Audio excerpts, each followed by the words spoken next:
मेरा नाम है सूरज और आप शुरू कर चुके हैं देखना दिल्ली दर्शन। दोस्तों, हरियाणा चुनाव जो है वो काफी एक उलझन भरा चुनाव होता जा रहा है।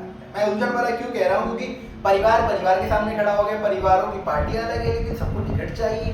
अब जिन तक परिवार के मेंबर को तो सांसद बना दिया गया, लेकिन दूसरे मेंबर यानी उनकी माता जी को जब बीजेपी से टिकट नहीं मिला तो वो बागी हो गई, यानी कि निर्दलीय चुनाव लड़ रही है। ऐसा ही फोगाट परिवार के साथ हुआ। बीजेपी में आधा फोगाट परिवार चला गया, कांग्रेस में फोगाट परिवार दूसरा जुड़ गया।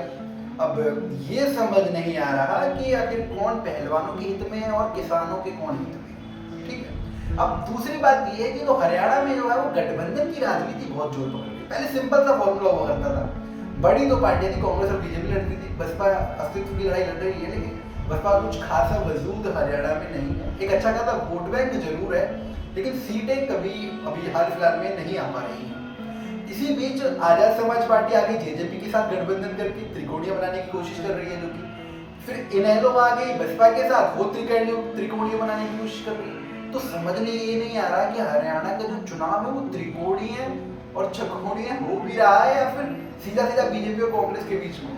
अब भैया जो हमने देखा है वो तो बीजेपी और कांग्रेस के बीच में, बाकी तीसरे का नामो निशान है। लेकिन अभय चौटाला जो है वो कहीं ना कहीं अपनी पार्टी के लिए अस्तित्व की लड़ाई लड़ रहे हैं, क्योंकि पहले जहाँ पर उनकी 4-5 सीट आ जाया करती थी, पिछली बार एक ही सीट आई। अब इस बार उस एक सीट को तो बचाना ही बचाना है। तो बसपा के साथ गठबंधन करके अब ये 90 में से 9, 10, 11, 12 कितनी सीटें ला सकते हैं, ये बड़ा विषय है। दूसरी बात ये है कि भाजपा अगर गठबंधन की सरकार बनाने वाली होगी तो क्या इनेलो के पास अगर पूरा बहुमत होगा, यानी कि इनेलो और भाजपा मिलकर सरकार बना रही होगी, तो क्या बसपा उन्हें सरकार बनाने देगी, क्योंकि बसपा तो भाजपा के सीधे सीधे विरोधी है। दूसरी बात ये कि जेजेपी और आजाद समाज पार्टी, अब आजाद समाज पार्टी किसान आंदोलन में तो पूरी तरह खड़ी रही, किसानों के साथ खड़ी रही। जेजेपी वो पार्टी है जो भाजपा के साथ उस वक्त सरकार में थी और किसानों के हित में बिल्कुल खड़ी नजर नहीं आई थी, किसानों का विरोध नहीं किया था, तो किसानों के बारे में बोला तक भी नहीं था। अब चंद्रशेखर आजाद ने अपनी कौन सी वो मांगे रखकर इनके साथ गठबंधन किया, जब विचारधारा ही नहीं मिल रही तो गठबंधन क्यों हुआ, सबसे बड़ा सवाल तो ये। दूसरा सवाल ये कि अगर भाजपा के साथ जेजेपी जब गठबंधन करके अगर सरकार बनाने की नौबत में आती है तो क्या आजाद समाज पार्टी सरकार बनाने देगी? ये सरासर गलत है, यानी कि ऐसा संभव ही नहीं है, क्योंकि आजाद समाज पार्टी सीधा और सीधा विरोध में लड़ रही है कि हमें तो भैया बीजेपी से बदला लेना है, हम बाकी किसी के साथ भी गठबंधन कर लेंगे। ऐसा ही लोकसभा चुनाव में हुआ था। लेकिन जेजेपी क्लियर ये कर रही है हर इंटरव्यू में, दुष्यंत चौटाला जो है, कि हम गठबंधन की सरकार बनाएंगे और किंग मेकर की भूमिका निभाएंगे। यानी कि उन्होंने संकेत कहीं ना कहीं ये दिया है कि अगर अभी भी बीजेपी या कांग्रेस किसी के भी साथ उन्हें सरकार बनानी पड़ी तो बना लेंगे, बीजेपी के साथ ऐसी कोई बैर नहीं।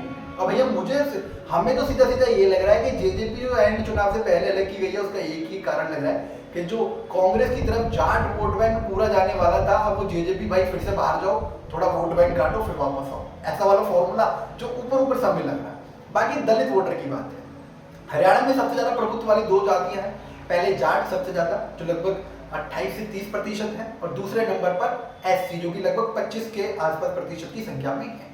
लेकिन इस एससी वोट बैंक के ऊपर पिछले जो लोकसभा चुनाव हुए उनमें तो इंडिया गठबंधन की तरफ पूरा एससी वोट बैंक चला गया। लेकिन बहुजन समाज पार्टी चुनाव लड़ रही है अलग, आजाद समाज पार्टी लड़ रही है अलग, इंडिया गठबंधन लड़ रहा है अलग।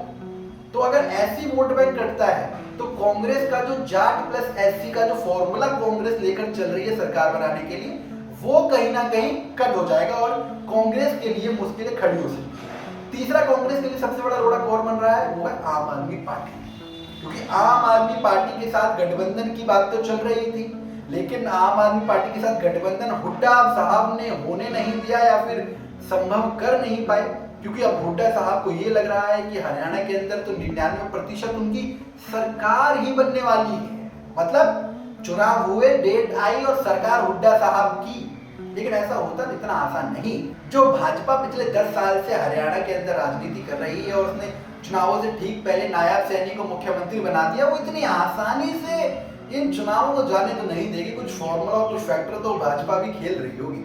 तो अब बात ये आती है कि जेजेपी और आजाद समाज पार्टी के बीच में राय एंड मौके पर नहीं बनेगी। इनेलो और बहुजन समाज पार्टी एंड मौके पर बीजेपी के साथ नहीं जाएंगे। लेकिन क्या कांग्रेस का वोट बैंक उतना आएगा, क्योंकि पहला ये कि जाट वोट बैंक जेजेपी काटने वाली है, इनेलो काटने वाली है। ऐसी वोट बैंक आम आदमी party काटेगी, Azad Samaj party काटेगी, Bahujan Samaj party काटेगी। और कहा जाता है कि भैया बीजेपी का वोट बैंक जो है वो सीधा सीधा फिक्स वोट बैंक है। जो भैया राष्ट्रवादी, धर्म प्रेमी, देश प्रेमी है, वो सीधा सीधा बीजेपी को वोट देगा। यानी कि उन्हें इस बात से फर्क नहीं पड़ता कि महंगाई ऊपर नीचे है क्या है, वो राष्ट्रहित के मुद्दों पर सीधा भाजपा का बटन दबाकर आ जाते हैं, क्योंकि मोदी उनकी पहली पसंद है। वो क्षेत्र में ये भी नहीं देखते कि मुख्यमंत्री का चेहरा कौन है और विधायक का चेहरा, समझ रहे हैं। लेकिन कांग्रेस के सामने ये बड़ी चुनौती खड़ी हो जाती है, क्योंकि कांग्रेस राष्ट्रव्यापी मुद्दों पर उतना डिफेंड नहीं कर पाती बीजेपी के सामने।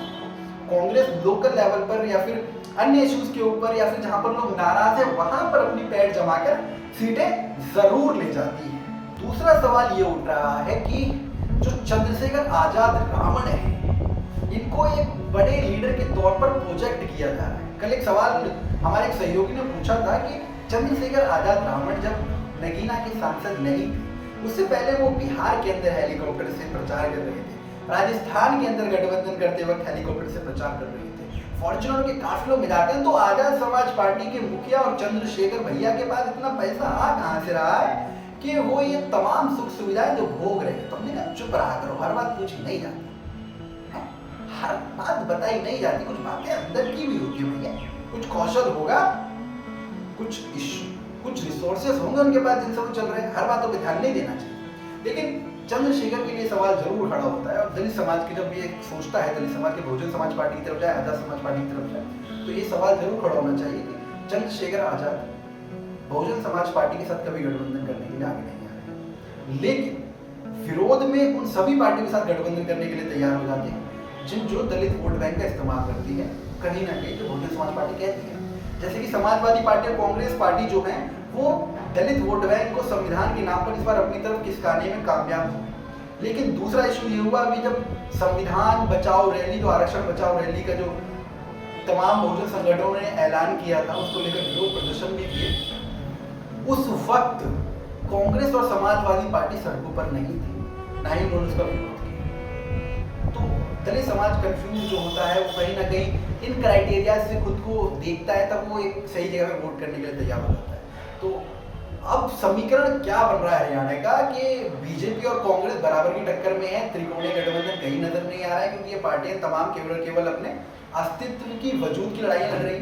बाकी आप क्या देख रहे हैं कि हरियाणा के अंदर किसकी सरकार बनने वाली है, कौन से मुद्दे मुख्य होने वाले हैं और किन किन नेताओं की छवि सुधरने वाली है, और क्या मोहब्बत की दुकान खुलने वाली है? तो अपनी राय हमारे कमेंट बॉक्स में देखो आराम से दे दो, कोई दिक्कत वाली बात नहीं है। बाकी मिलते हैं अगली वीडियो में।